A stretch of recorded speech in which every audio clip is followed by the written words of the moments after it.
Welcome to G3 media. ముందుగా headlines చూద్దాం. నా 10 ఏళ్ల అనుభవంతో చెబుతున్న ఏపీలో వైసీపీ ఓటమి పక్కా అన్న ప్రశాంత్ కిషోర్. జూన్ 4న జగన్ కు మైండ్ బ్లాంక్ అయ్యే ఫలితాలు వస్తాయన్న ప్రశాంత్ కిషోర్. ఏపీలో వైసీపీ చిత్తుగా ఓడిపోతోందని వెల్లడి.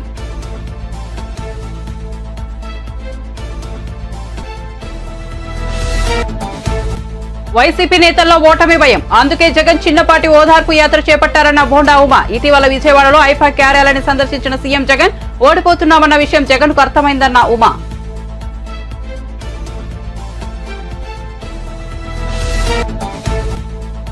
నర్సింగ్ ఆఫీసర్లకు 4 నెలలుగా జీతాలేవి అన్న హరీష్ రావు. కాంగ్రెస్ సర్కార్ వారిని గాలికి వదిలేసిందని మండిపాటు. జీతభత్యాల గురించి పట్టించుకోవడం లేదని ఆగ్రహం. జీతాలు అందక 4,000 మంది మెడికల్ ఆఫీసర్లు ఆర్థిక ఇబ్బందులు పడుతున్నారని ఆవేదన. తెలుగు రాష్ట్ర వ్యాప్తంగా నేడు రేపు భారీ వర్షాలు. మరోసారి ఎల్లో అలర్ట్ జారీ. రానున్న 3 రోజుల్లో ఉరుములు ఈదురుగాలులతో ఓ మోస్తరు నుంచి భారీ వర్షాలు కురిసే అవకాశం.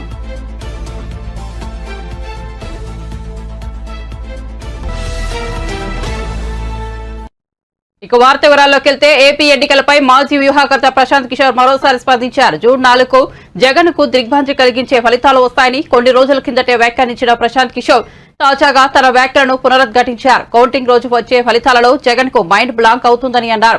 ఏపీలో జగన్ ఓటమి ఖాయమైందని పేర్కొన్నారు. రాజకీయ వ్యూహకర్తగా నాకు 10 ఏళ్ల అనుభవం ఉంది. ఆ అనుభవంతో చెబుతున్నా ఏపీలో వైసీపీ చిత్తుగా ఓడిపోతోందని ప్రశాంత్ కిషోర్ వ్యాఖ్యానించారు.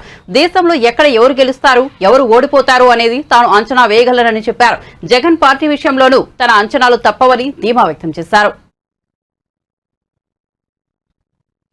ఏపీలో తాజా పరిణామాలపై టీడీపీ సీనియర్ నేత బోండా ఉమా మీడియా సమావేశం నిర్వహించారు. ఈ సందర్భంగా ఆయన మాట్లాడుతూ ఓడిపోతున్నామన్న విషయం జగన్ కు అర్థమైందని, అందుకే ఐపాక్ కార్యాలయానికి వెళ్లి ప్రగల్భాలు పలికారని ఎద్దేవా చేశారు. ఓటమి తప్పదన్న విషయాన్ని జగన్ జీర్ణించుకోలేకపోతున్నారని, అందుకే తామే గెలుస్తామని చెప్పుకుంటున్నారని విమర్శించారు. ఓటమి భయంతో వైసీపీ నేతలు కుదేలవుతున్నారని, అందుకే జగన్ చిన్నపాటి ఓదార్పు యాత్ర చేపట్టి ఐపాక్ కార్యాలయానికి వెళ్లారని వ్యంగ్యం ప్రదర్శించారు. ఎన్నికల్లో గెలుపుపై ధీమా వ్యక్తం చేస్తున్న జగన్ ఎన్నికల్లో ఓడిపోతే పార్టీని మూసేస్తామని చెప్పగలరా అని బోండా ఉమా సవాల్ విసిరారు. వైఎస్ రాజశేఖర రెడ్డి ముఖ్యమంత్రిగా ఉన్నప్పుడు జగన్మోహన్ రెడ్డి చేసినటువంటి అవినీతి పనుల వల్ల ఆనాడు శ్రీలక్ష్మి కానీ, బీపీ ఆచార్య కానీ, రాజగోపాల్ కానీ, ఇంకా అనేక మంది మంత్రులు, ఎమ్మెల్యేలు, అట్లాగే అధికారులు అందరూ కూడా జైలుకి వెళ్ళిపోయినటువంటి విషయాన్ని మనం జగన్మోహన్ రెడ్డి చరిత్ర చూస్తే మనకి కొట్టొచ్చినట్టు కనబడుతుంది. అందుకనే అనేకసార్లు రాష్ట్రంలో గత 5 సంవత్సరాల్లో అధికారులను హెచ్చరించాం. అయ్యా, మీరు జగన్మోహన్ రెడ్డి చెప్పాడనో, లేదంటే సజ్జల రామకృష్ణారెడ్డి చెప్పాడనో, లేదంటే ధనుంజయ రెడ్డి చెప్పాడనో, లేదంటే ఇంకొక రెడ్డి చెప్పాడనో మీరు గనక చట్ట విరుద్ధంగా ప్రవర్తిస్తే మీరు సస్పెండ్ అయిపోతారు. మీరు సస్పెండ్ అయిపోతే మిమ్మల్ని కాపాడేవాళ్ళు ఉండరు. ఎవరున్నారు ఇప్పుడు? ఈరోజు Palnadu collector Shivashankar, Palnadu SP Bindu Madhav, Anantapuram SP Amit Bardar, Tirupati SP Krishnakanth, Tirupati DSP Surender Reddy, Tirupati special branch incharge inspector K Rajasekhar, అలాగే డిఎస్పీ భాస్కర్ రెడ్డి, అలాగే అలిపిరి ఇన్స్పెక్టరు రామచంద్రారెడ్డి, వీళ్ళందరూ సస్పెండ్ అయ్యారు, ట్రాన్స్ఫర్ అయ్యారు, విధుల నుంచి తప్పించారు. మరి ఏది మీకు పనులు చెప్పి మిమ్మల్ని ఒత్తిడి తీసుకొచ్చి మీతో అడ్డగోలు పనులు చేపించినటువంటి జగన్మోహన్ రెడ్డి ఏమో లండన్లో ఫ్యామిలీతో ఉన్నాడు. సజ్జల రామకృష్ణారెడ్డి హైదరాబాద్ పారిపోయాడు. ధనుంజయ రెడ్డి ఎక్కడ పారిపోయాడు ఎవరికి తెలియదు. మీకు ఒత్తిడి తీసుకొచ్చినటువంటి మాజీ డీజీపీ రాజేంద్రనాథ్ రెడ్డి ఎక్కడ ఉన్నాడో ఎవరికి తెలియదు. మిమ్మల్ని ఒత్తిడి తీసుకొచ్చినటువంటి పెద్దిరెడ్డి రామచంద్రారెడ్డి ఎక్కడున్నాడో ఎవరికి తెలియదు. పిన్నెల్లి రామకృష్ణారెడ్డి సోదరులు పారిపోయారు. చెవిరెడ్డి భాస్కర్ రెడ్డి ఎక్కడ పారిపోయాడు ఎవరికి తెలియదు. కరుణాకర్ రెడ్డి ఎక్కడ పారిపోయాడో తెలియదు. గోపిరెడ్డి శ్రీనివాసరెడ్డి ఎక్కడ పారిపోయాడు ఎవరికి తెలియదు. ఏరి మీ పనులు చెప్పి మీతో అడ్డగోలుగా చట్టాన్ని అతిక్రమించి రాష్ట్రంలో రైతులు పండించిన అన్ని రకాల వడ్లకు 500 రూపాయల బోనస్ ఇవ్వాల్సిందేనని మాజీ మంత్రి హరీష్ రావు డిమాండ్ చేశారు. తెలంగాణ భవన్లో నిర్వహించిన మీడియా సమావేశంలో మాట్లాడుతూ ధాన్యం కొనుగోలు కేంద్రాల్లో లారీల నుంచి ధాన్యం దించే పరిస్థితి లేదని ఆయన ఆరోపించారు. కొనుగోలు కేంద్రాల్లో లారీ డ్రైవర్లు రోజుల తరబడి బడిగాపులు కాస్తున్నారని ధ్వజమెత్తారు. దీంతో వారు వడ్ల రవాణాకు కూడా ముందుకు రావడం లేదని తెలిపారు. తడిసిన ధాన్యానికి మొలకలు రాక ముందే కొనుగోలు చేయాలని అన్నారు. రైతులకు జీలుగు, జనుము విత్తనాలు కూడా ఇవ్వలేని స్థితిలో ప్రభుత్వం ఉందని ఫైర్ అయ్యారు. ఎన్నికల్లో ఇచ్చిన హామీ మేరకు రాష్ట్రంలో పండించిన అన్ని రకాల వడ్లకు 500 రూపాయల బోనస్ ఇవ్వాల్సిందేనని హరీష్ రావు డిమాండ్ చేశారు. అదేవిధంగా వడ్లతో పాటు మిగతా పంటలకు కూడా బోనస్ ఇవ్వాలని అన్నారు. రైతు బంధు సాయాన్ని జూన్ నెలలోనే రైతుల ఖాతాలో జమ చేయాలని హరీష్ రావు డిమాండ్ చేశారు. మన రాష్ట్ర రైతాంగానికి నోట్లో మట్టి కొట్టింది ఈ రాష్ట్రంలో అధికారంలో ఉన్న కాంగ్రెస్ ప్రభుత్వం. సన్న వడ్లకు మాత్రమే బోనస్ చెల్లిస్తామని కాంగ్రెస్ ప్రభుత్వం కేబినెట్లో నిర్ణయం తీసుకొని రైతాంగాన్ని దగా చేసింది. కాంగ్రెస్ పార్టీ మేనిఫెస్టోలో అన్ని పంటలకు 500 రూపాయల బోనస్ ఇస్తామని, వడ్లకు 500 రూపాయల బోనస్ ఇస్తామని చెప్పి ఈరోజు సన్న వడ్లకు మాత్రమే బోనస్ చెల్లిస్తామని చెప్పడం ఇది కాంగ్రెస్ పార్టీ మోసానికి పరాకాష్ట. రాష్ట్రంలో 90% పైగా దొడ్డు వడ్లు పండిస్తారని తెలిసి బోనస్ భారాన్ని తప్పించుకునేందుకు కాంగ్రెస్ పార్టీ ఈరోజు కేవలం సన్న వడ్లకు మాత్రమే బోనస్ చెల్లిస్తామని చెప్తా ఉన్నారు. నిన్న మాట్లాడిన మంత్రివర్యులు పొంగులేటి శ్రీనివాసరెడ్డి గారు కానీ, ఈరోజు మాట్లాడినటువంటి ఉప ముఖ్యమంత్రి బట్టి విక్రమార్క గారు కానీ సన్న వడ్లకు మాత్రమే బోనస్ ఇస్తామంటున్నారు. పండని వడ్లకు మీరు బోనస్ ఇచ్చే లాభము? తెలంగాణలో యాసంగి పంటలో పండేవే దొడ్డు వడ్లు. తెలంగాణలో యాసంగి పంటలో సన్నవడ్లు పండవు. ఎందుకు అంటే యాసంగి పంటలో ఎండ తీవ్రత వల్ల నూకలైతాయి, సగానికి సగం నూకలైతాయి.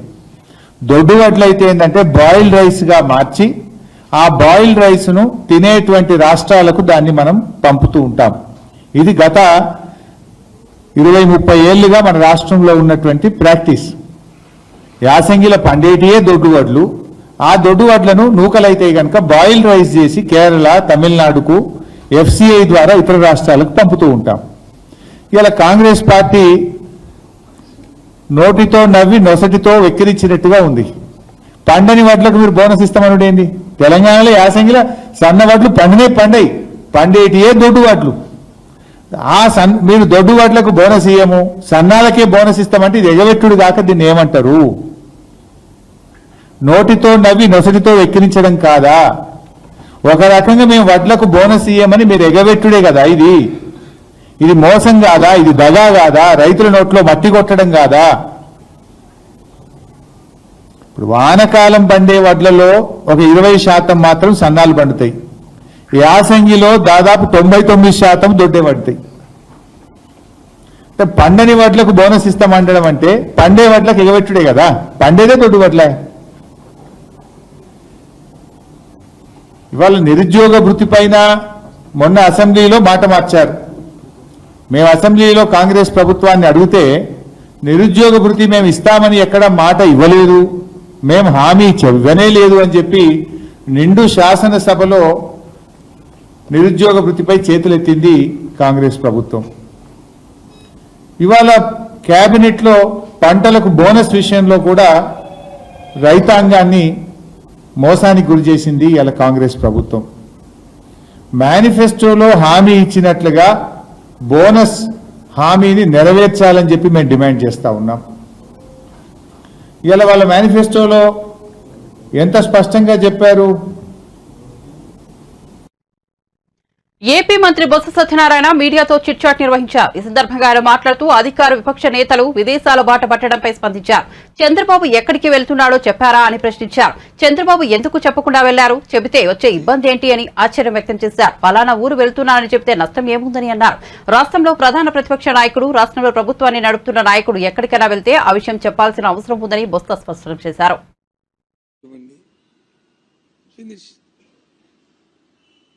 ఇటువంటిది ఎవరైనా అడిగారు చెప్పండి,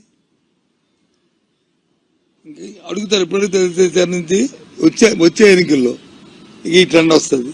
ఏది ఇంతకుముందు ముఖ్యమంత్రి దేశంలో అయితే నేను చేసిన పరిపాలన చూసి, నేను ఉన్న పరిపాలన చూసి, లేదు ఆ పరిపాలన నేను తప్పు జరిగింది, నేను నా మనసు మార్చుకున్నాను. నేను చూసా చంద్రబాబు ఒకసారి చెప్పి మళ్ళీ చీట్ చేశాడు. ఒకసారి రైట్ లైన్లోకి వచ్చాడు. ఏమని, నేను నా తప్పులు నేను తెలుసుకున్నాను, నేను సర్దిద్దుకుంటాను, నాకు ఒక అవసరం ఉంటే ప్రజలు నమ్మారు. నమ్మి తిరిగి మళ్ళీ అగైన్ బ్యాక్ టు హోమ్, మళ్ళీ చీటింగ్ అయిపోయింది. మాఫీ ఆ మాఫీ అన్ని మాటలు ఇచ్చి మోసం చేశాడు.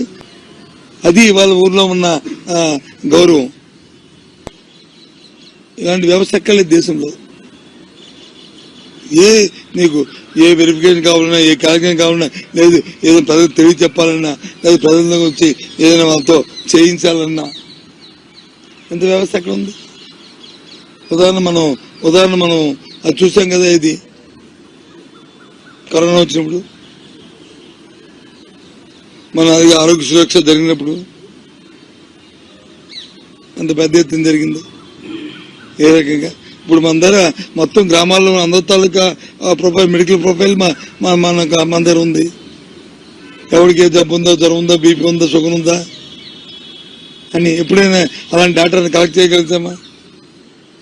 ఆ డేటాను బట్టి మందులు ఇచ్చారా? ఇవాళ అందరూ రాసిస్తున్నాం. ఇది యూనిక్, ఇది కొత్త సిస్టమ్, కొత్తదనం. ఇది ప్రజలు కోరుకుంటారు. ప్రజలకు ఏం కావాలి?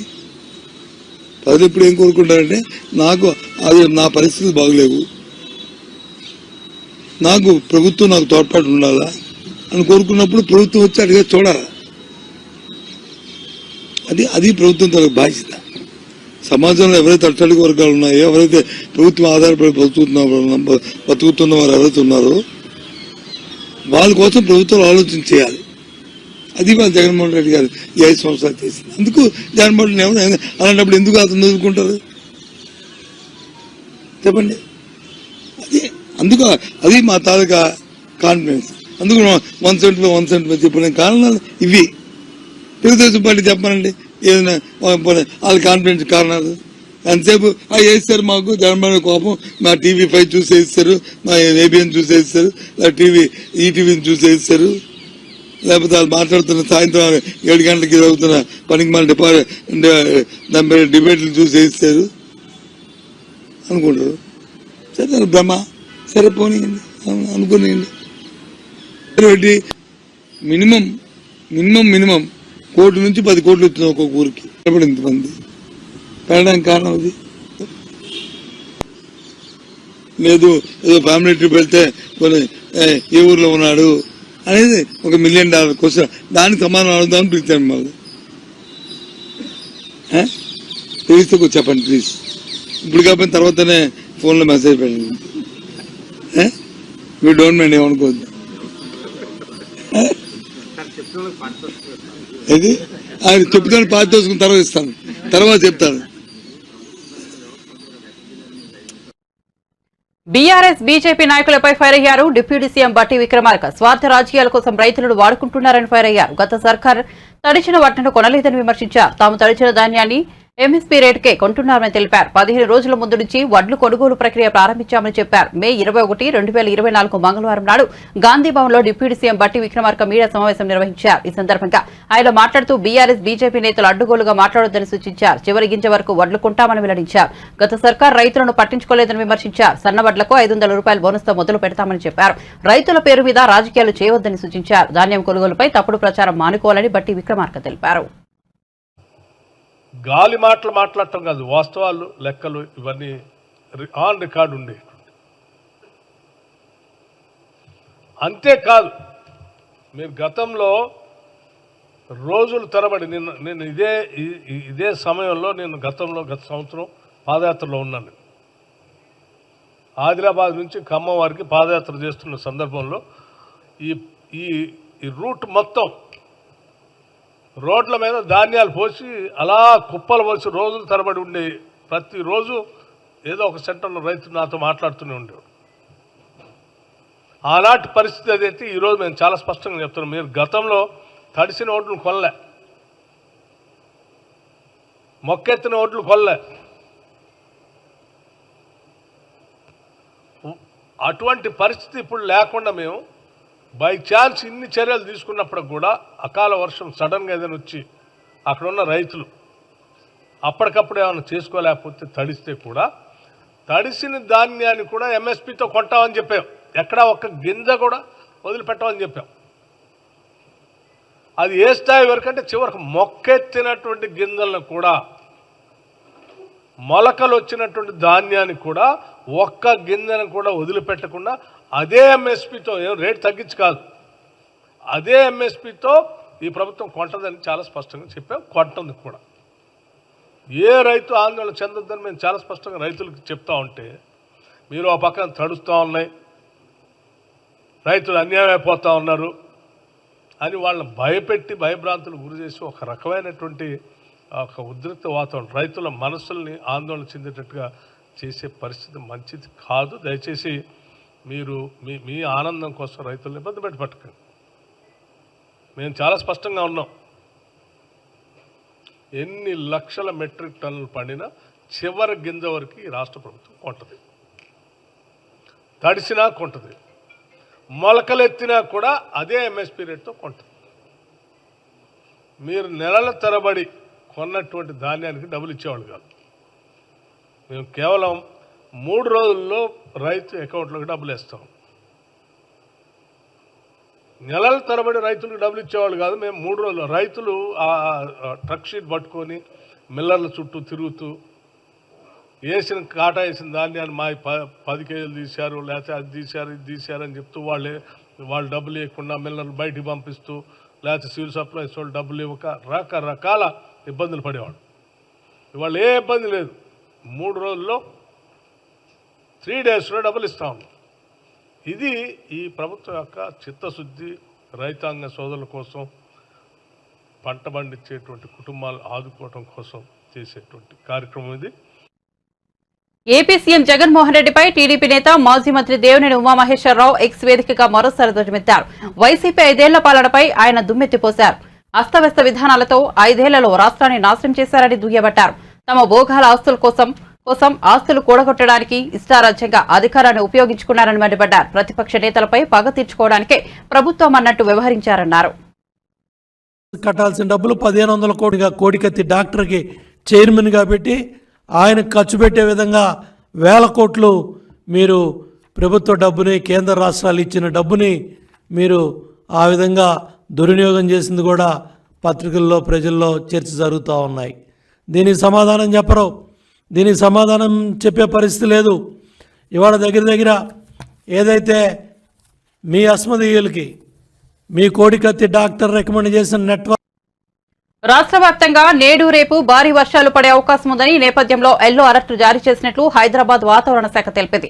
ఈ మేరకు రానున్న 3 రోజుల్లో ఉరుములు, ఈదురుగాలులతో ఓ మోస్తరు నుంచి భారీ వర్షాలు కురిసే ఛాన్స్ ఉంది. బుధవారం ఆదిలాబాద్, ఆసిఫాబాద్, మంచిర్యాల, నిర్మల్, నిజామాబాద్, జగిత్యాల, సిరిసిల్ల, భూపాలపల్లి, ములుగు, కొత్తగూడెం, ఖమ్మం జిల్లాలకు వాతావరణ శాఖ అధికారులు ఇప్పటికే ఎల్లో అలర్ట్ జారీ చేసింది. ఇక గురువారం హైదరాబాద్, రంగారెడ్డి, మేడ్చల్, మల్కాజ్గిరి, మెదక్, యాదాద్రి, భువనగిరి జిల్లాలో ఎల్లో అలర్ట్ జారీ చేసింది. ఈ క్రమంలో చోట్ల పెద్ద ఎత్తున పిడుగులు పడే అవకాశం ఉండటంతో ప్రజలంతా ఇంట్లోనే ఉండాలని, అత్యవసరమైతే తప్ప ఎవరూ బయటకు వెళ్లకూడదని వాతావరణ శాఖ అధికారులు వెల్లడించారు. కేవలం సన్నవడ్లకు మాత్రమే 500 రూపాయల బోనస్ ప్రకటిస్తామంటూ కేబినెట్ భేటీలో రేవంత్ రెడ్డి ప్రభుత్వం నిర్ణయం తీసుకోవడంపై మాజీ మంత్రి బీఆర్ఎస్ వర్కింగ్ ప్రెసిడెంట్ కేటీఆర్ మండిపడ్డారు. ఇది కపట కాంగ్రెస్ మార్కు మోసమని చెప్పారు. ఎన్నికలకు ముందు రైతులకు బోనస్ పేరుతో నమ్మించి వారు ఓట్లు పొందాక ఇప్పుడు కేవలం సన్నవడ్లకే బోనస్ ప్రకటించడం నయవంచనకు పాల్పడటమేనని విమర్శించారు. స్వతహాగా న్యాయవాది వృత్తిపరంగా అంటే ఎంతైతే ప్రేమతో కట్టుకుంటామో అంత ప్రేమతో, అంత కమిట్మెంట్తో, అంత పట్టుదలతో 10 ఏళ్లు పనిచేసుకున్నాం. నరేంద్ర కేసీఆర్ గారి నాయకత్వంలో ఒకవైపు ఐటీ రంగం ఉరుకులు పరుగుల మీద దూసుకొని పోయింది. 3 లక్షల మంది ఉద్యోగులు ఉండేది మనం అధికారంలోకి వచ్చినాడు 2014లో. మనం అధికారంలోకి దిగిపోయిన నాడు 10 లక్షల ఉద్యోగాలకు చేసిన ఘనత కేసీఆర్ గారి నాయకుడు. ఒక్క మెడికల్ కాలేజ్ లేదు నల్లగొండలో. అదేంటి అంటే పని చేసి కూడా చెప్పుకోలేకపోయింది, పని చేసి కూడా సరిగ్గా చెప్పుకోలేదు. ఇప్పుడు మీరు ఇక్కడ ఉన్నారు గ్రాడ్యుయేట్ మిత్రులు, మీకు తెలుసా గత 10 ఏళ్లలో భారతదేశంలో 2014 నుంచి 2024 వరకు భారతదేశంలో అత్యధికంగా ప్రభుత్వ కొలువులు ఇచ్చింది ఏ రాష్ట్రమో మీకు తెలుసా? తెలంగాణ. 2 లక్షల కొలువులు ఇచ్చిన ఒకే ఒక్క రాష్ట్రం తెలంగాణ. కానీ ప్రచారం ఎట్లా జరిగింది? యూట్యూబ్ లో మల్లన్న అని పుల్లన్న అని ఏం ప్రచారం చేసిండ్రు? ఒక్క ఉద్యోగం రాలేదు, ఎవరికి వచ్చింది ఉద్యోగం అని చెప్పి అడ్డగోలు మాటలు. కేసీఆర్ గారు ఒకే ఒక్క నాయకుడు భారతదేశంలో 95% రిజర్వేషన్ రాష్ట్రపతి గారి సంతకం పెట్టించి కొత్త జోనల్ వ్యవస్థను 95% ఉద్యోగాలు స్థానికులకే ఇచ్చే విధంగా తెచ్చిన మొట్టమొదటి ముఖ్యమంత్రి భారతదేశంలో 75 కేసీఆర్ గారు. ఇది మనకు తెలియదు, మేము చెప్పుకోలేదు. 2 లక్షల ఉద్యోగాలు ఇచ్చి కూడా టీడీపీ అధినేత చంద్రబాబు ఎన్ని విధ్వంసాలు సృష్టించినా రాష్ట్రంలో వైసీపీ విజయాన్ని అడ్డుకోలేరని మంత్రి జోగి రమేష్ ధీమా వ్యక్తం చేశారు. ఎన్నికల్లో వైసీపీ గెలుపు ఖాయమని వైసీపీ కార్యకర్తలంతా సంబరాలకు సిద్దం కావాలని పిలుపునిచ్చారు. చంద్రబాబు ఎల్లో మీడియాకు కూడా చెప్పకుండా ఎక్కడికి వెళ్లారని జోగి రమేష్ ప్రశ్నించారు. దోచుకున్న డబ్బును దాచుకునేందుకు దుబాయ్ వెళ్లారా అని వ్యాఖ్యానించారు. చంద్రబాబు పరారీతో టీడీపీ నేతల నోటికి తాళాలు పడ్డాయని ఎద్దేవా చేశారు. ఇక పురంధేశ్వరి ఎన్నికల సంఘానికి తప్పుడు సమాచారం అందించారని, అందువల్లే అధికారులను మార్చారని మంత్రి జోగి రమేష్ ఆరోపించారు. అధికారులను మార్చిన చోటే గొడవలు జరిగాయని అన్నారు. టీడీపీ ఓటమి ఖాయం కావడంతో చంద్రబాబు పల్నాడులో అల్లర్లకు తెరలేపారని ఆరోపించారు. కొంతమంది కలెక్టర్లను మార్చారు, మార్చిన చోటే గొడవలు జరిగినాయి. ఆ గొడవలు జరిగిన దగ్గర మళ్ళీ అధికారులను సస్పెండ్ చేశారు. అంటే పరిపాలన సక్రమంగా చేసే ఎస్పీలని కలెక్టర్లని కావాలని కుట్రపూర్వకంగా మారిస్తే మరలా అదే ప్రాంతంలో గొడవలు జరిగినాయి, మరలా అదే అధికారులని సస్పెండ్ చేశారు.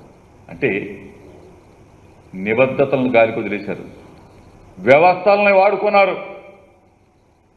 వ్యవస్థల్ని బస్టు పట్టించడంలో చంద్రబాబు నాయుడు అంతా దుర్మార్గుడు, బస్టు పట్టించాడు. అయినా సరే ప్రజాస్వామ్య బద్ధంగా జరిగే ఎన్నికల్లో ప్రజాస్వామ్యయుతంగా వైఎస్ఆర్ కాంగ్రెస్ పార్టీ నిలబడ్డాం. ప్రజల ఆశీస్సులతో గెలవబోతా ఉన్నాం. నమ్మకం మా మీద ఉంచారు, నమ్మకం మా లీడర్ మీద ఉంచారు, మా జగనన్న మీద ఉంచారు జనం. ఎన్ని కుట్రలు పనినా, ఎన్ని విధ్వంసాలు సృష్టించినా, శాంతి భద్రతల్ని విఘాతం కలిగించే విధంగా ప్రవర్తించిన తెలుగుదేశం పార్టీ, జనసేన పార్టీ ఎన్ని దుర్మార్గాలు చేసినా సరే ప్రజాస్వామ్యంలో గెలవబోతా ఉన్నాం. ఈరోజు మా మీద, మా పార్టీ లీడర్ల మీద, ఆఖరికి నా మీద కూడా, మంత్రుల మీద కూడా తీనాట్ 2లు, తీనాట్ 7లు, ఎస్సీ ఎస్టీ యాక్ట్లు పెట్టినా సరే ధైర్యంగా ప్రజాక్షేత్రంలో నిలబడ్డాం, గెలవబోతా ఉన్నాం. వైఎస్ఆర్ కాంగ్రెస్ పార్టీ జెండా రేపరేపలాడబోతా ఉంది. జూన్ 4వ తారీఖున వైఎస్ఆర్ కాంగ్రెస్ పార్టీ శ్రేణులన్నీ కూడా సంబరాలకు సిద్ధం కమ్మని చెప్పేసి మీ ద్వారా కూడా పిలుపునిస్తా ఉన్నాం.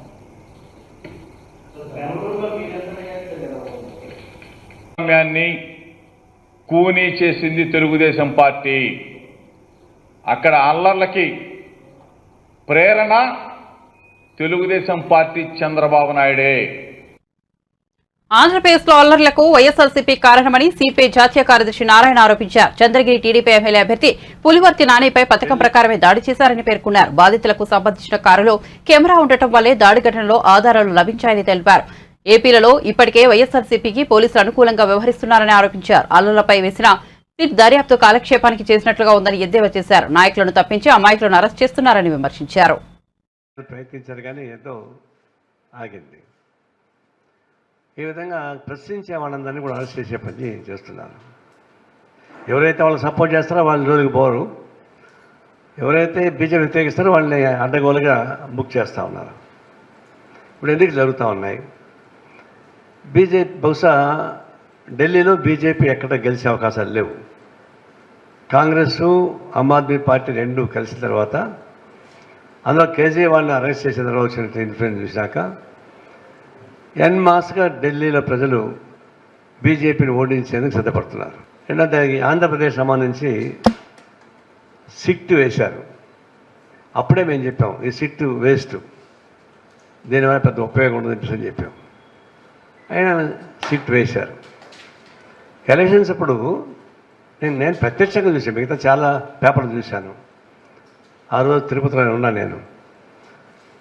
చంద్రగిరి ఎమ్మెల్యే జరిగిన దాడి, మహిళా యూనివర్సిటీలో స్ట్రాంగ్ రూమ్ ఉంది, మిషన్స్ అంతా అక్కడ డంప్ చేశారు.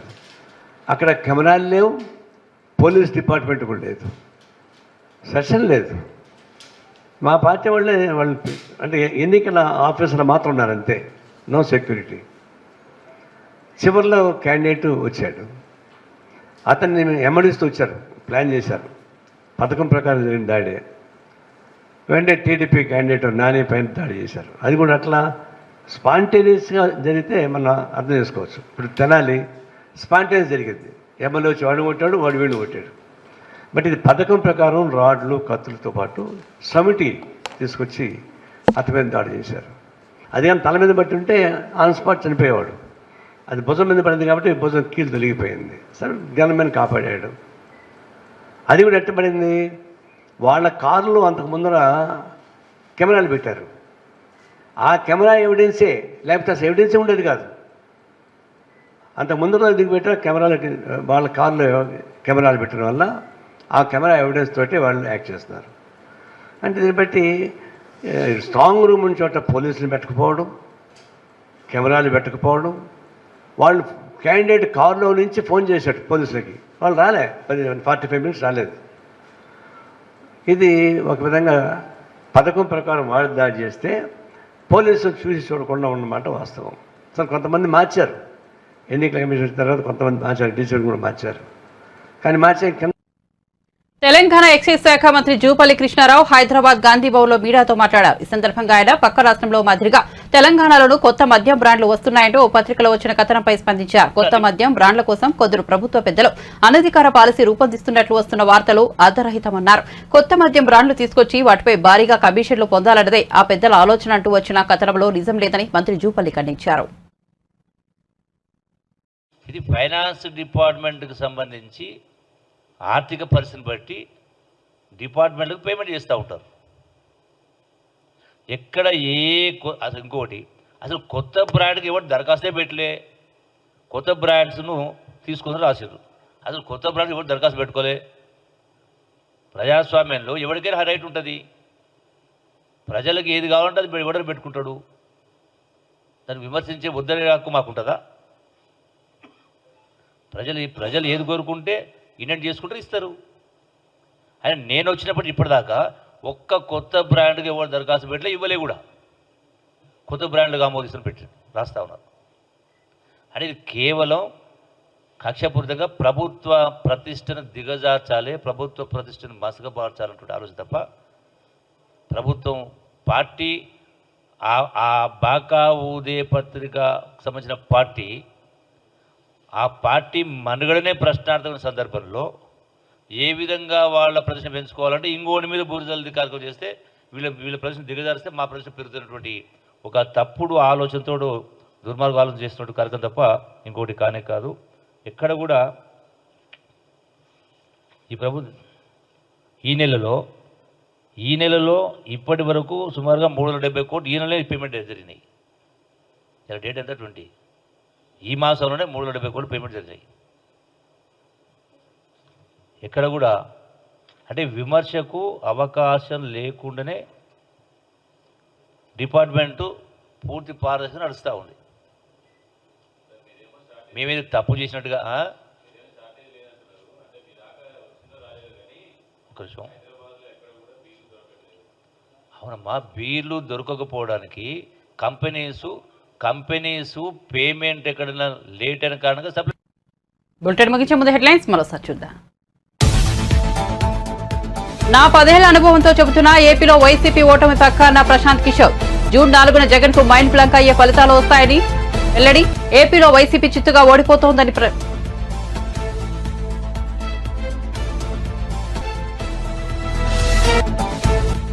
వైసీపీ నేతల్లో ఓటమి భయం, అందుకే జగన్ చిన్నపాటి ఓదార్పు యాత్ర చేపట్టారన్న బోండా ఉమ. ఇటీవల విజయవాడలో ఐపాక్ కార్యాలయాన్ని సందర్శించిన సీఎం జగన్ ఓడిపోతున్నామన్న విషయం జగన్ కు అర్థమైందన్న బోండా ఉమ.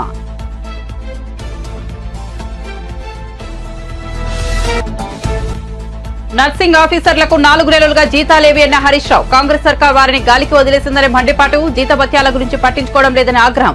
జీతాలు అందక 4,000 మంది మెడికల్ ఆఫీసర్లు ఆర్థిక ఇబ్బందులు పడుతున్నారని ఆవేదన.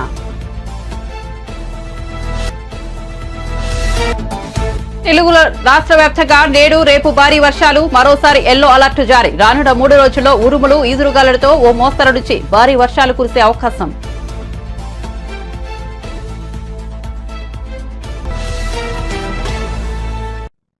మరిన్ని అప్డేట్స్ కోసం చూస్తూనే ఉండండి G3 మీడియా.